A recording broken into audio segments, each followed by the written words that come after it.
Welcome to another presentation of the Silent Sports Video Blog. This is episode 151. Today's date is November 7th, 2020. Thank you so much for joining me. Sorry about the long layoff. Had some internet issues last week, but everything's full go for now. I'm Troy Westhead. Thank you for watching right here on the Silent Sports and Gaming channel right here on YouTube.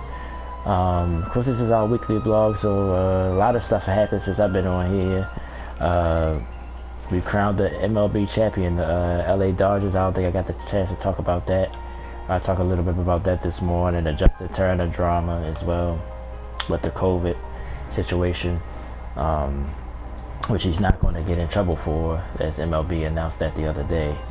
The Major League Baseball hires as well, the new managers, well, not new, old but new, but I guess you would call them the cheaters. Alex Cora actually returns to the Boston Red Sox, which I think that was sort of, I didn't get it why they even let him go if they was going to hire him right back anyway. And AJ Hinch has a job in Detroit. I'll give you my thoughts on that. NBA, of course, we're in the off season right now. Draft is in about, I think next week, about 2 weeks from now.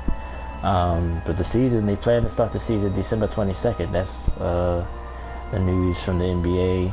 And there was a couple of NBA hires as well. I'll go through those. We'll look at the NFL. Week 9 this is week 9 of the NFL. Some big games this week. I'll give you my picks and my thoughts. Thursday night football as well. Probably talk a little college football as well today. But we'll start with the Major League Baseball news. Let's start with the hires. AJ Hinch. Of course, former manager of the Houston Astros. Of course, the Astros, with the sign stealing scandal back in 2017. Of course, AJ Hinch got suspended for a season. So did Alex Cora, but both of them have jobs today. Alex Cora actually got rehired by the Boston Red Sox after his suspension. And AJ Hinch was in the news. Even before the season was over, that Detroit was looking at him really, really hard, and they pretty much hired him right after the World Series was over. That's when the suspicions was lifted for both of these guys. A lot of people up in arms about it. A lot of people moaning around like, what was the point if they was going to get hired that fast? What was the point of suspending them then? But a lot of people want you to pay. If they don't feel like the punishment was deep enough, people will come out and moan and groan. Now, the Boston situation, Alex Cora, he was just a bench coach, but he was there in 2017, so that's why he got suspended. But if Boston was just going to hire him back anyway, why you even fire him? Why you ain't just basically get an intern manager? Because that's basically what, I don't even know, I forgot who their manager was this season. But Boston, of course, they was disappointed. They didn't. They finished in last place this year in the division. Yeah, they did, because Toronto actually made the playoffs, and the Orioles didn't even do too bad this year either. I think Boston was in last place in the AL East, and they still let it. But I think even if they would have had a good year, I think this was planned. Like I just say, it was planned to be like they was going to rehire him back. Now it's like. The contract is a little bit in Boston's favor now. I guess that's the reason. But I think they always probably was going to hire him back. He had just coming off a World Series win 2 years ago. He's a good manager. At least a lot of people say that he is. I think so. Any manager that wins a World Series is, they're a good manager. Like AJ Hinch, AJ Hinch, you can argue, he just. Well, both of these guys, really just getting started managing, but you could say AJ Hinch benefited from the scandal. And even that Boston team that won in 2018, it was rumors that they was doing similar, but they, I guess they investigated, didn't find anything to fine or suspend anybody for. Of course, Carlos Beltran lost his job with the Mets. Whether will he still get another opportunity? I don't think he got suspended. I think he got off clean. So, he was just a player. None of the players really got suspended or fined or anything. So And they said that was the reason. The reason why was because they told the truth. They was forthright. They was cooperative. So the players got off, but the managers had to follow the sword. But this is baseball. Every time a scandal come up, they deal with it and they try to just move on from it. Like I said, this one bothers me a little bit more than the steroid scandal does, because that's baseball definitely is at fault for that. This one's a little different because, like I said, these it's more rogue. Like the players decided to do this, and I think it is cheating. I think it did help Houston win the World Series, and the Dodgers, they wasn't happy about it, so that's why it kind of feel good that they finally won one. But like I said, I'm ready to move on from it. Now, like I said, the Alex Cora hire bothers me because if you fired him and just hired him right back, why you fire him in the first place? So that hire, I got somewhat of a problem with. It rubs me the wrong way. Like this was all planned for the Red Sox. Like if you was supposed to hire him back right after the suspension was up, why didn't you just keep him? And then but see, that would have been bad PR to keep him. I guess. I'm just trying to come up with a reason why. Like I said, now his contract is more in their favor now too. So I guess that's why they did it. But far as but this was planned out. Like this ain't just like, oh well, he learned his lesson or some bull crap like that. They was going to hire him back anyway. Like that's how I feel about that. Now the AJ Hinch one, he's in a new place. Now if Houston would have did the same thing, that'd have been skeptical too. But he just went somewhere else, so I had more of a problem with Alex Cora getting hired back to Boston than AJ Hinch getting the job in Detroit. The Tigers been down for years now, and it's a similar situation AJ Hinch went into with Houston. They was down for a few years. Some say purposely they was tanking and turned that team around. Now they got a good organization. Still didn't play too bad. Almost made it to the World Series again. Almost came back for a 3-0 deficit in the ALCS against Tampa. So they still played pretty hard. Like I said, the scandal helped them, but I think they still got a good baseball team. I think if Justin Verlander was there, who knows how different things would have turned out for Houston this year. They might have made it back to the World Series, which I was saying at the time, if they would have made it back, they go against LA, that would have been, like I said, I know it would have been about a brawl or two in the series. Hey, Houston, they scot free yet. The schedule was condensed this year. You didn't play.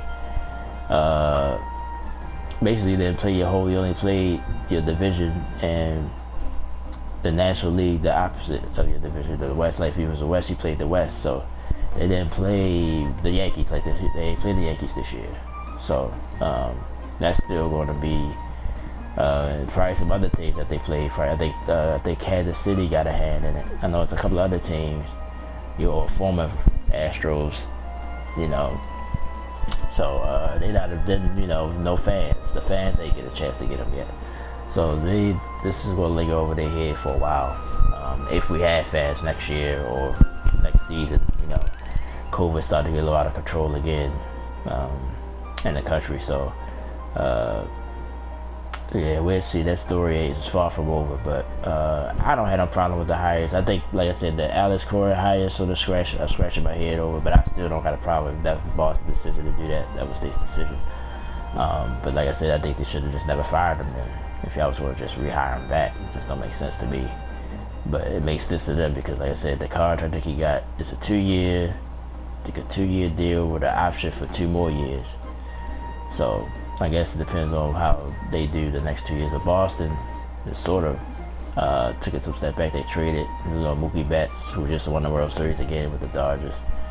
I don't know what happened to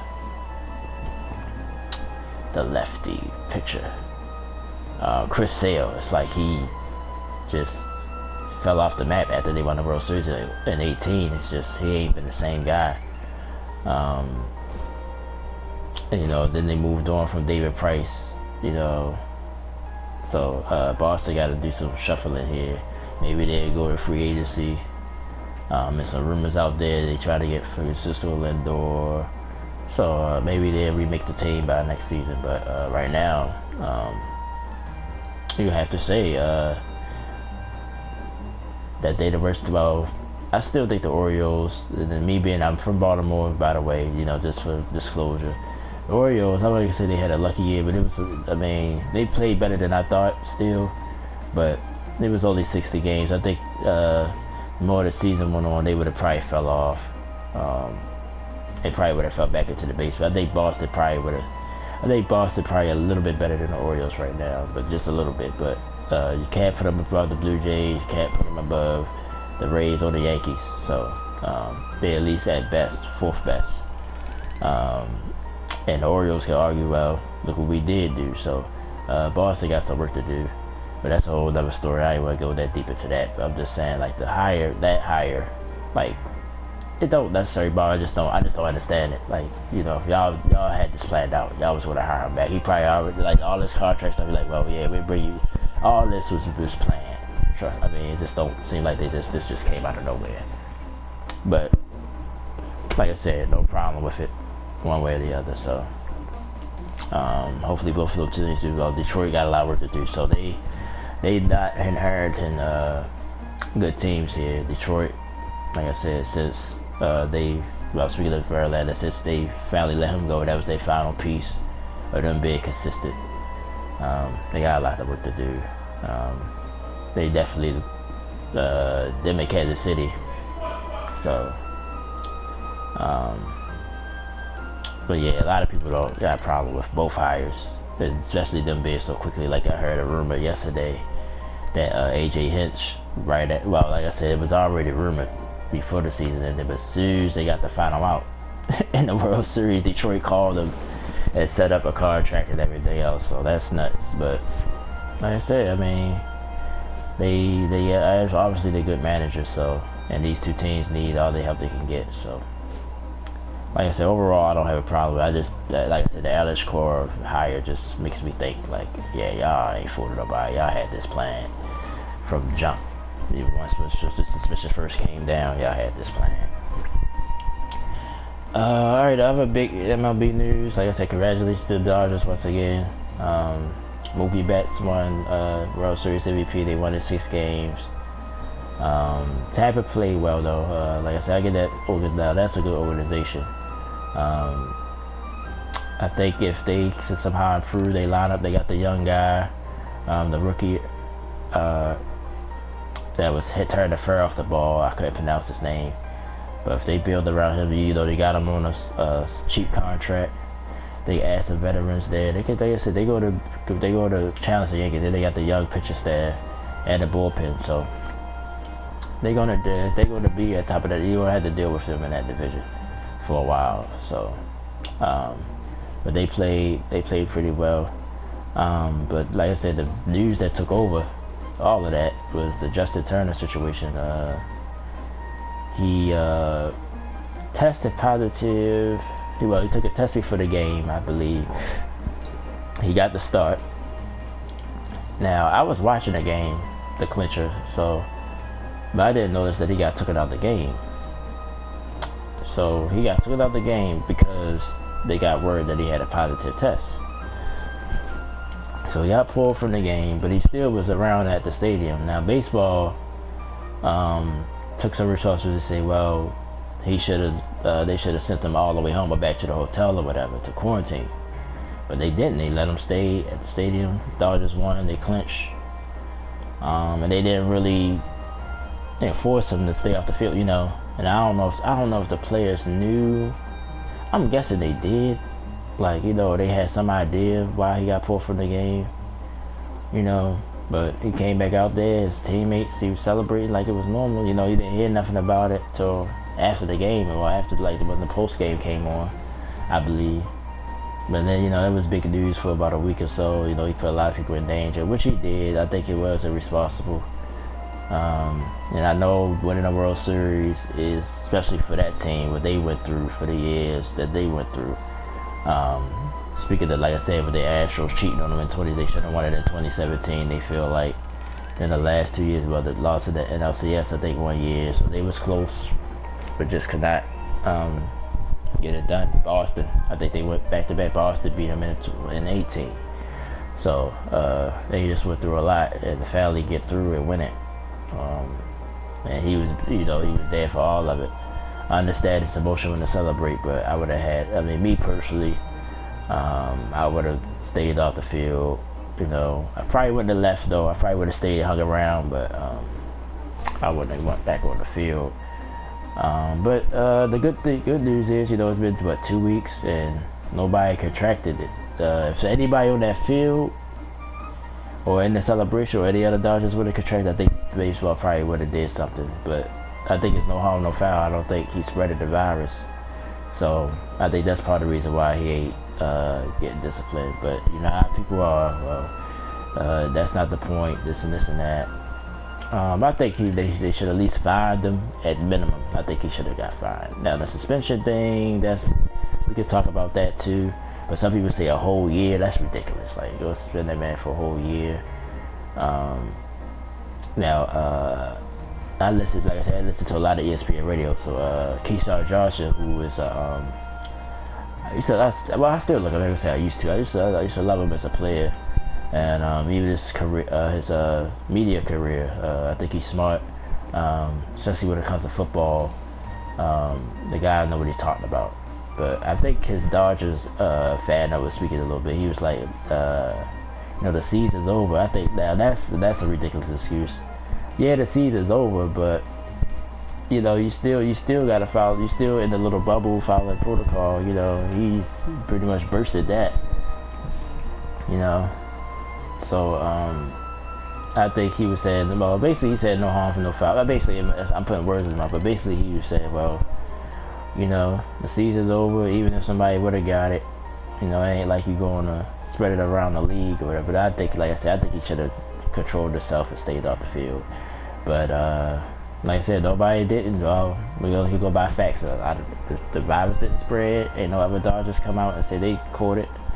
No Rays. So he celebrated with his team. He got to enjoy his time. Nobody got the virus. No harm, no foul. Maybe they should have just fined him. And that's all. But yeah, a lot of people call it for some ridiculous stuff like suspended for the year, and I'm like, come on, man, like that's going too far, man. And like I said, COVID is starting to spread around the country again.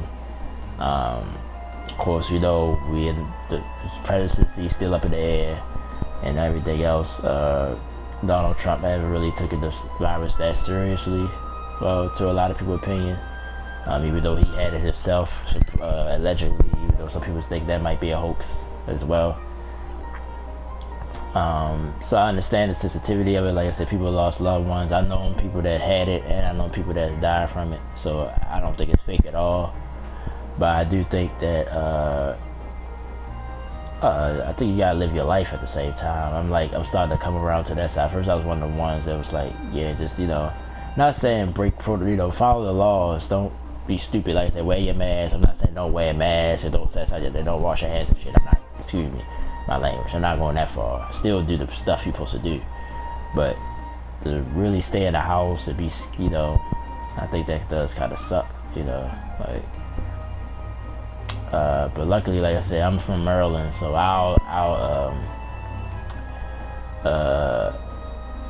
it's spiking here as well. But I think, cause like I said, I'm in Baltimore. Don't nobody come to Baltimore. So long as we take care of each other, we good. I don't think ain't no outside people coming here. Like, ain't nobody coming here. Now, people that might travel or they come back, that's how it would spread here. But as far as like just people just coming here, like those, like I said, the big city like New York City, that's why they so strict. I understand that's a tourist city.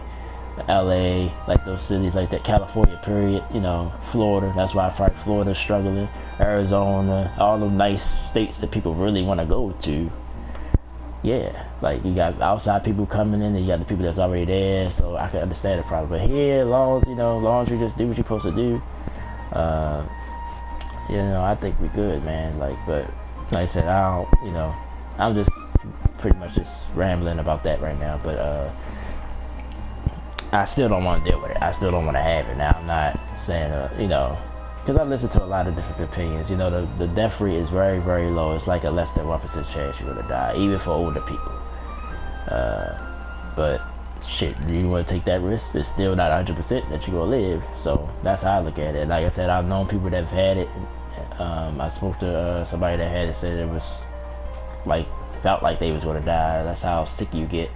And then you got the asymptomatic people that don't feel nothing. So it's like, and there's still a lot of unknowns about it. Do it permanently damage your respiratory system? So there's a lot of stuff that still have to be determined. But I don't want the shit. Excuse my language again. I don't want it. Trust me, I don't want it. I'm still gonna do what I'm supposed to do. But I understand the people that kind of want to just get stuff back to almost to normal again. You know, because like no time soon they're gonna have any type of vaccine or whatever. They keep saying next year, this time, and then it's only gonna go. The first round is only gonna go to essential workers and, you know, and people of a higher risk. So, like, you know, I think you just go in and try to still live your best life and just be careful. Just be careful. Let's don't be careless. I think, I'm not gonna say everybody that caught this virus was careless, but I think most of the people was careless, man. Like, or broke protocol. Like, if you know, this is a sports blog. I think most people, I think they stepped out like Justin Turner. He had to. It's weird when you the only one that had it. So he probably did do something he wasn't supposed to do. So that's why I say a fine, you know, would have been appropriate. I wouldn't argue with that. But spend them for the year and all that crazy stuff. Like, come on, man. I mean, even if you got a suspicion, but not no year suspicion. Like, that's crazy. But that's all the MLB news here. You know, kind of rolling along. You know, like I said, it's been 2 weeks, so it's been a lot of news. Let's go to some NBA news now.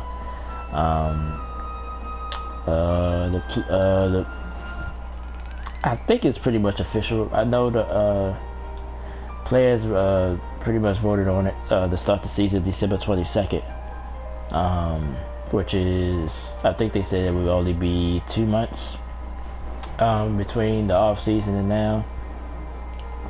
And today is what, the 7th, so you only got basically a month and a half to get ready. So I'm guessing it's not going to be it's either going to be a very short preseason or probably not a preseason at all. I think the NBA draft is November 18th, so that's, like I said, 10 days away, 11 days. So it's going to be tough for those rookies coming in. So people have been debating, you know, who were hurt. They were hurt the Lakers and the Heat because they just, you know, they played the longest. There were hurt teams that probably will bring up some new people to try to get acclimated. I mean, I think all that stuff is valid. They already said LeBron going to take some games off, and I don't got a problem with that. People always got a problem with everything with LeBron and, you know, today's players. I mean, if it works for you, it works for you. Like, now speaking as a fan, like going to the like for fans going to the games, if it's going to be fans, because see, they don't even know. I doubt if they're going to do another bubble. At least the way that it was in Orlando. They might just do like the NFL doing, you know, like just have a lot of protocols and just still try. Maybe they won't play with no fans, or maybe they'd be like 25% fans or something like that. Maybe they gonna go that route this time instead of doing a bubble. But and it's about money. What was that? I think the number was like, if they don't start before January, they could lose up to $5 billion. That's a lot of money. So that's why the players were like, well, yeah, we better go ahead and because I was surprised that they agreed to it so quickly. So it's pretty much official, you know. So I guess they gotta get a schedule together. It's supposed to be about 72 games or something like that, and it's probably gonna be some back-to-backs in there as well. And of course, you know, whenever, you know, once we get the full word and get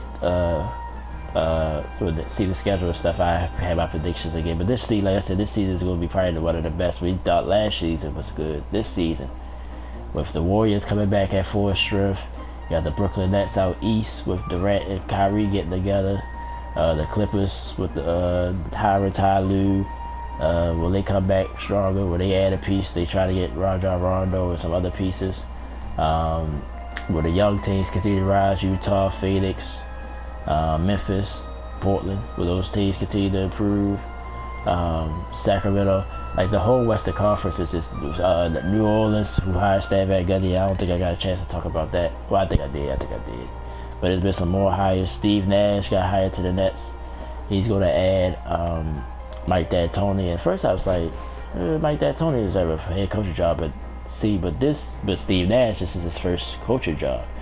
So, but D'Antoni can sort of, bridge that gap that Steve Nash might have some issues with being the head coach. So I think I think it's, I thought about it, that's a smart move to add him to you. Then he used to play for him. So they're gonna mesh together well. And then he could push it down to Kyrie and Kevin Durant. The Nets is going to be probably one of the most interesting teams next season, period, just to see where they end up, because you can see holes in this too, how this could go wrong as well. So, if they reach their potential, they'll definitely be a challenge in the East. I think Miami was still going to be there. Milwaukee. There's rumors that they trying to get Chris Paul, which I think will put them right back over the top, because then Giannis could be more, could get the ball less out of his hands a little bit.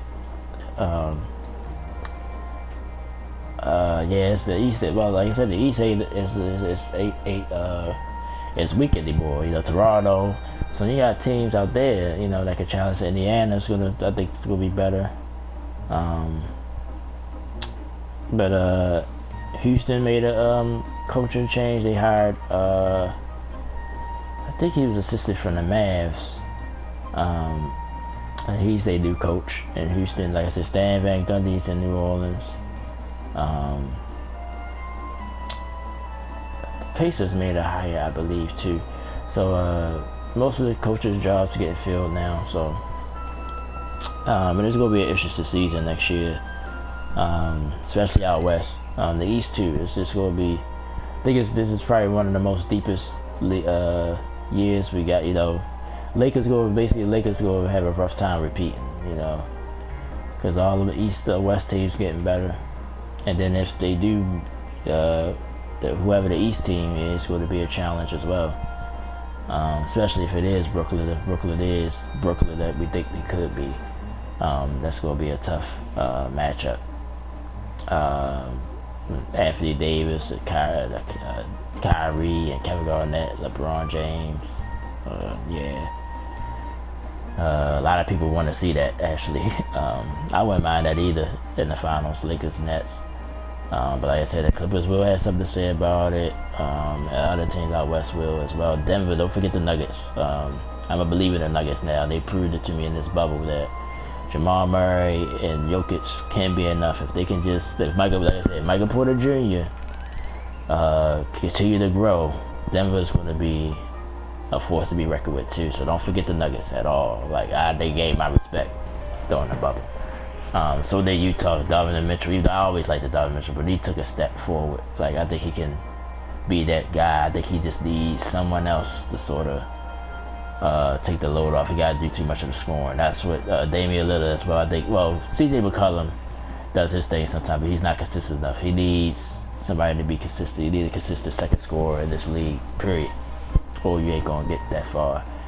Chris Middleton's gonna have to be big for Milwaukee. But if they get Chris Paul can score when you need him to as well. So there's a lot of stuff to look out for. And then the draft is coming. So, so the NBA is going to be very interesting in the next month or so. Alright, let's get to the NFL. Let's see how much time I got left. I don't even know. Hopefully I'm not pushing the hour. Now I'm pulling up the schedule here. A lot of interesting games this week in the NFL. Let's go back and look at the Thursday night game. The Packers pretty much dominated the 49ers. They won at 34-17. Aaron Rodgers looked like Aaron Rodgers. But Devontae Adams has made a big leap. It's been talked this week, is he the best receiver in the NFL? I wouldn't go that far, but he's probably top 5 for sure. right now. But he said he's the best, and how can you argue with him? I think he leads the league in yards so far this year. So you can't argue with him for too much. He's been dominant. The 49ers ain't have an answer for him Thursday night. Aaron Jones returned. I think that helped the Green Bay offense as well. But the Niners, they had a lot of injuries, and they were dealing with COVID issues as well. Then it's a short week, so no Jimmy Garoppolo, no George Kittle, so pretty much a half a team out there. So this was suspected, but they still 4-5. It's still hovering in that tough NFC West. So kudos to them. Kyle Shanahan, I think, is the real deal. And it's not a team that'll be back. Even though this year I didn't expect them to make the playoffs, just because of the division and just out of history. Like usually when you lose a Super Bowl, that year after be kind of rough. But for the 49ers' sake, it's been more injuries. But they still play pretty good football. But it was a big win for the Packers. They take back control of the NFC North. Bears slipping a little bit. And Minnesota's short of 2-5, even though they just lost to Minnesota. But they've been a disappointing team this year. But let's get to the rest of the games of the week. I'll give you my picks.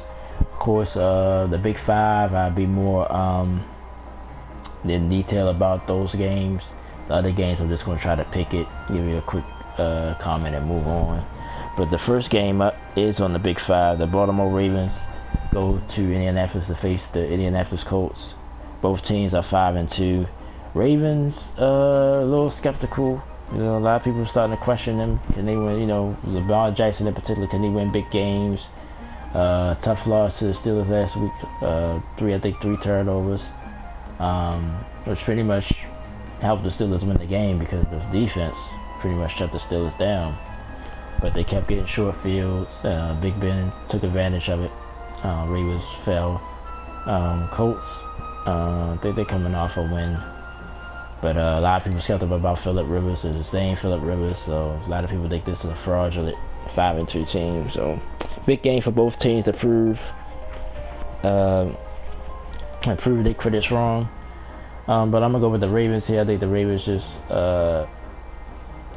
they did a little bit better than the Colts. The Colts defense though has gotten a lot of talk. It's saying this could even this game out, but I think Lamar, he usually don't have 2 bad games in a row. I think he turns it around. I think he shows out. I think Marquise Brown catch a touchdown this week as well, and I think the Ravens win over the Colts. And by the way, the line is even on that game. Broncos Falcons. I'm gonna go with the Falcons here.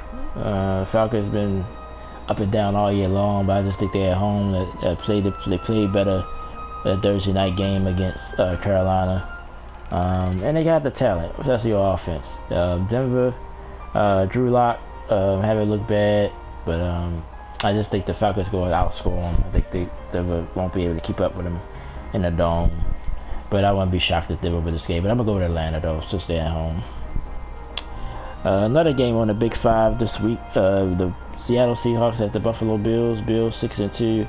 Seahawks are 6-1. Russell Wilson try to trademark his new little slogan they got for him. Let Russ cook. He's trying to get copyrights on that. Let's see if he does.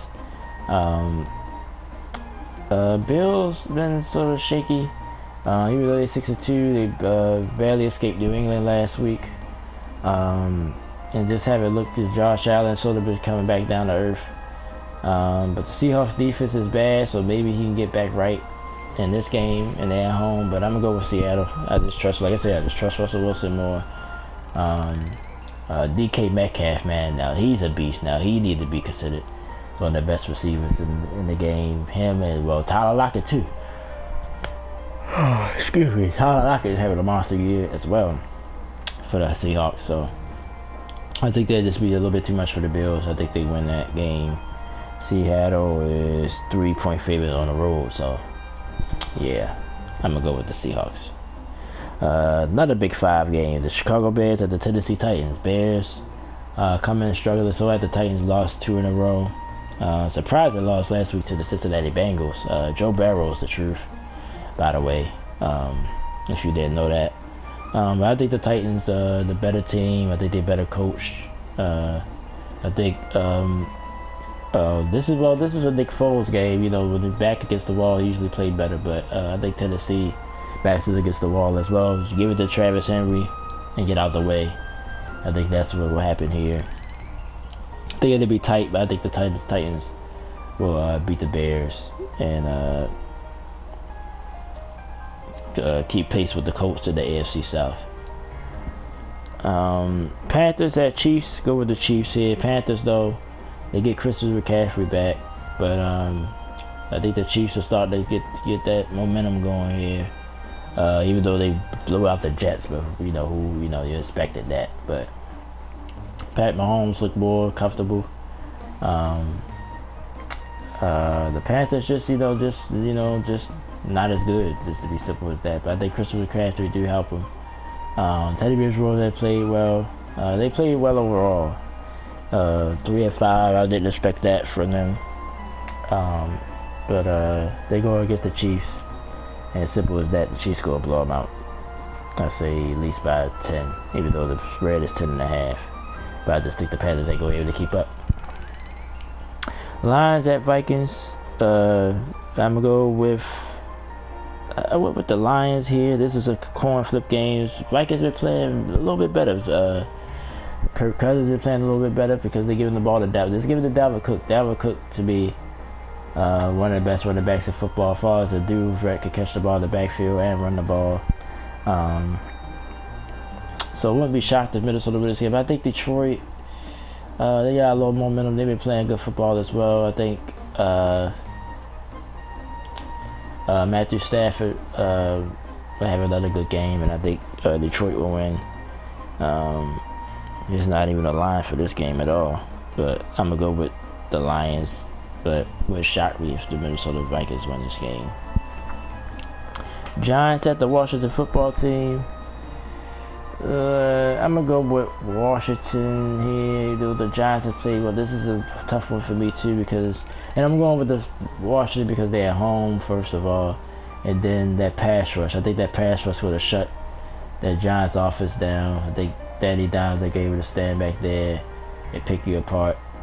So I think Washington win this game and stay alive in the NFC East. Even though if the Giants lose this game, they still got a chance.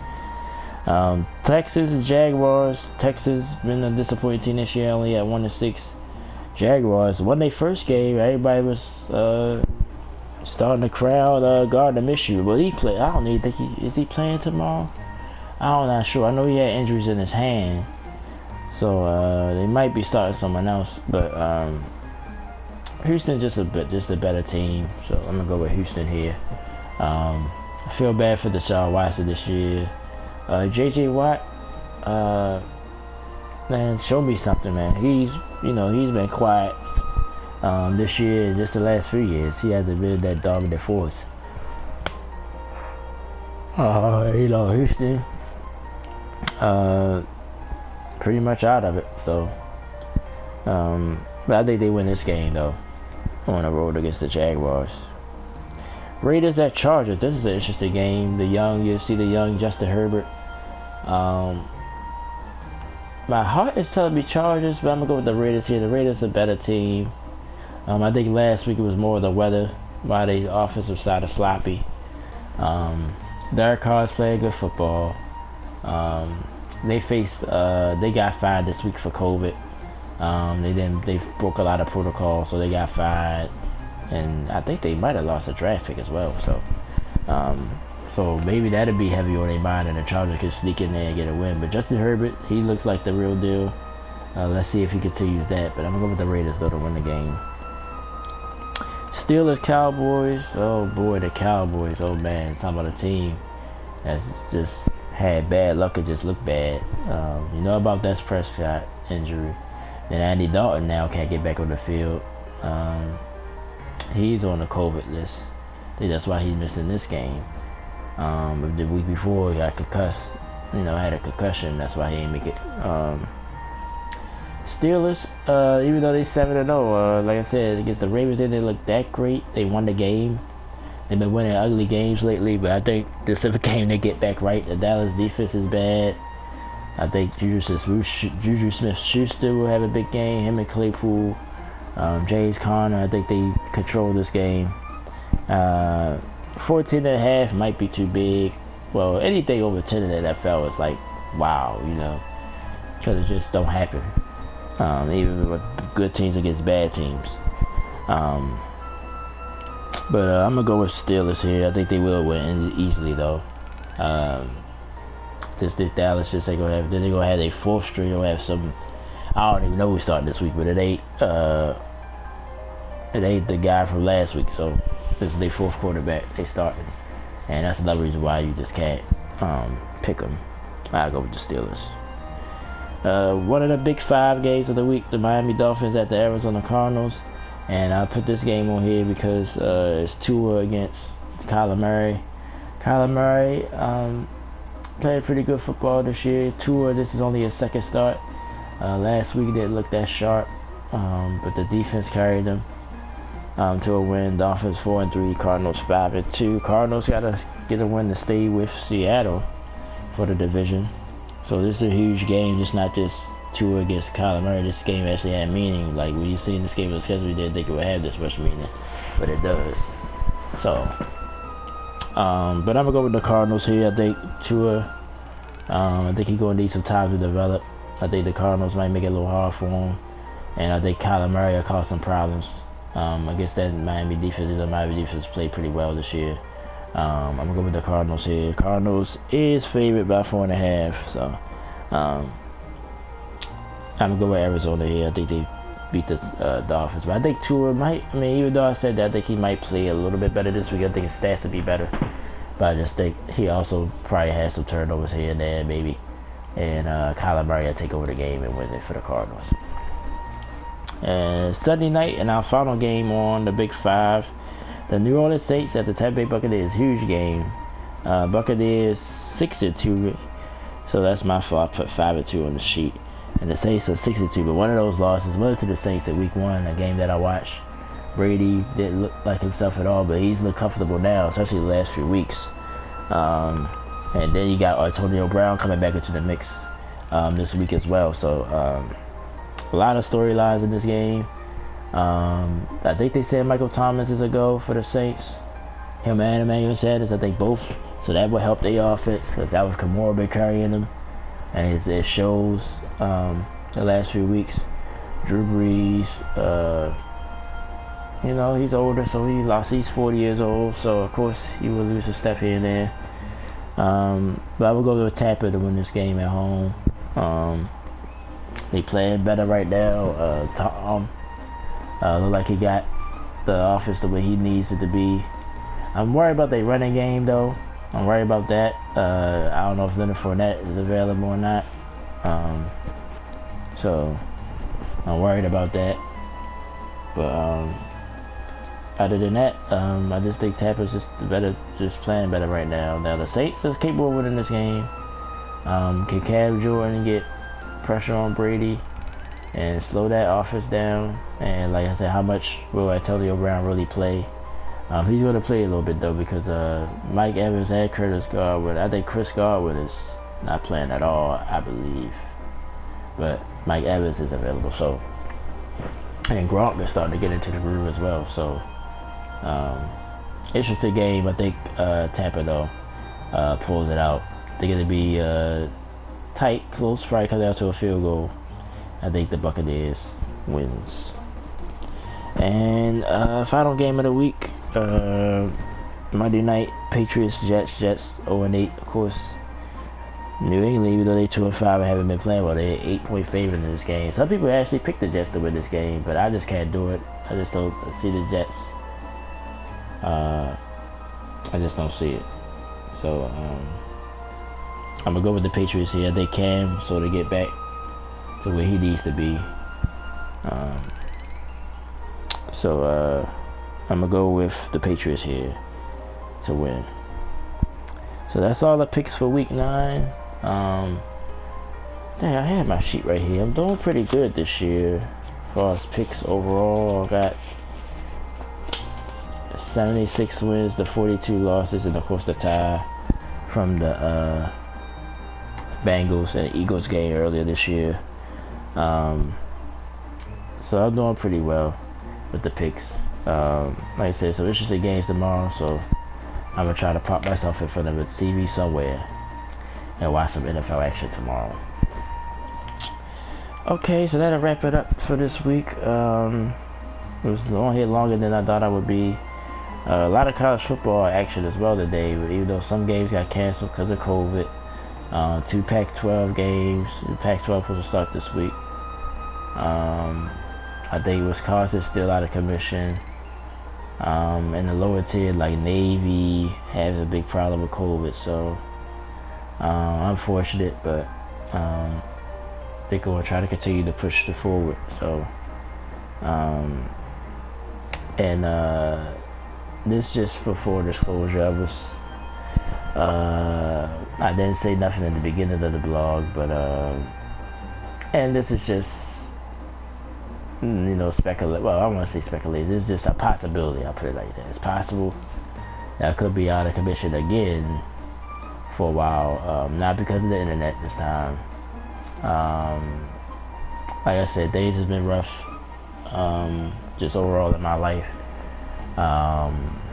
And I might be looking to make some changes. So basically, bottom line is, I don't know if I'm going to be here. I mean, I probably should say that publicly. But I'm just sort of just at my wit's end. I'm just going to put it that way. I'm not speaking in code per se, but I'm just saying, like, I don't know what can happen between now and then. Like, it's possible I might not be here. So that's just as simple as that. So, just FYI, so if I'm not back next week, that'll be the reason why. Oh, that's the internet messes up again. The internet was out for a while, so that was a problem.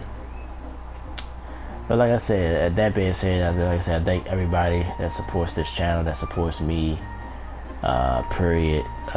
Give me encouragement. I haven't felt encouraged. I felt, defeated. I feel underappreciated overall. Not just with my job situation, just period. Like I said, I don't have a lot of friends. But my friends I do have, they are very supportive. Just sometimes just feel like, just don't feel appreciated, that's all. And sometimes I just get tired of it. And that's pretty much where I'm at right now mentally. And like I said, I wanted to get on last week to talk about it as well, but fortunately no internet. So this Thursday night, next Thursday night is a huge game. Speaking of the Colts and the Titans, that's the Thursday night game. So I'll come and preview that as long as we got internet. And give you my power rankings, where I had to redo again because I missed another week again. So they're gonna have to be redone. So we'll see after this week's games where I stand with that. But thank you guys so much. I'm gonna go ahead and end the video. Like I said, I only get an hour to record, and I know I'm close to that for sure. So thank you so much for joining me today. I try to do some crash. I put out some crash videos actually this morning. 3 videos. I still was recording when I had the internet, then I put them on. So look out for that. And I just thank you guys so much for the support. I'm Troy West. Enjoy your weekend. Enjoy the NFL this weekend, and I'll talk to you next time. Thank you so much.